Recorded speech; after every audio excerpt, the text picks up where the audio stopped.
Hey everybody, welcome back to another business analysis video. If you're just joining for the first time, my name is Pippa and I share knowledge about business analysis career and the business analyst lifestyle. Now, in today's video, I want to talk about business case creation.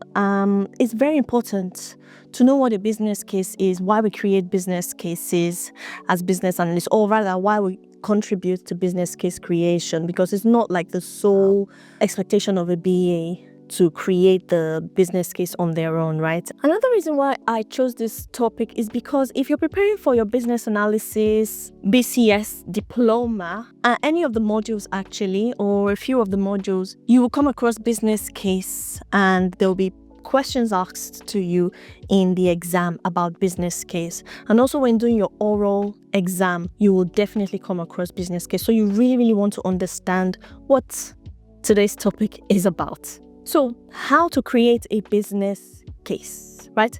If you've ever been asked to create a business case and thought, where do I even start? You're not alone, right? A business case is one of the most critical documents in a project. And today, I'll walk you through exactly how to create one step by step. Right, so what is a business case? A business case is a document that justifies why a project should start, why a project should be approved, right?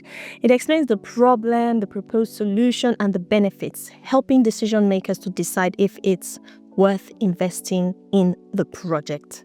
Think of it as a sales pitch for a project, right? It needs to be clear, persuasive, and backed by solid reasons, okay?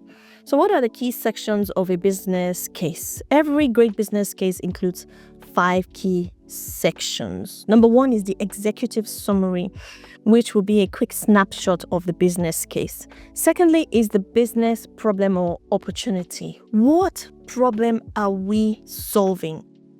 The third section is the proposed solution. What are the options and the recommended approach for the project? The fourth section is cost-benefit analysis. How much will it cost versus what are the benefits, right? And the fifth section is the risks and next steps. What could go wrong and what happens next? So let's start with step 1, how to write the executive summary.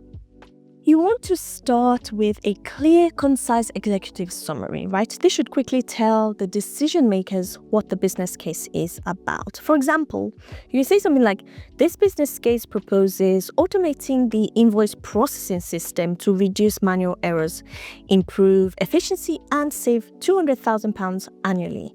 You want to keep it short and persuasive. Step 2, defining the business problem, right? So that's the next thing. You want to define the problem or the opportunity. Use data and real examples to show why this project is needed. For example, currently 40% of invoices are processed manually, leading to frequent errors and delays. This results in £500,000 in lost revenue annually due to incorrect payments. Step 3, outlining the solution. Right now, you want to outline the possible solutions. Decision makers love to see options, so you want to compare at least 2 or 3 options, right? So here are some examples of options. Option 1, hire more staff. This could be expensive but a short-term fix. Option 2 could be automate with AI, which is a higher investment but you have long-term savings. And then option 3 could be outsource processing, would result in medium costs and medium benefits. Once you've delivered your options, you then need to recommend the best option based on feasibility, cost, and impact. Step 4 is the cost-benefit analysis. This is where you show why the investment is worth it. You want to use numbers to back up your recommendations, right? For example, the project cost could be £200,000. The estimated savings could be £500,000 per year. And your return on investment could be that the project pays for itself in 6 months. Now, we're doing this as part of the 3 options that we've suggested or recommended for the solution to the problem. When decision makers see numbers like this, they'll be more likely to approve the project. Okay? Step 5 is risks and next steps. every project has risks, so you want to acknowledge them and provide mitigation strategies on your business case. Here are some example risk and mitigation. Risk: system downtime during automation rollouts, right? A mitigation could be phased implementation. Another risk is staff resistance to change. A mitigation could be training and change management. Finally, you want to outline the next steps. What happens if the project gets approved?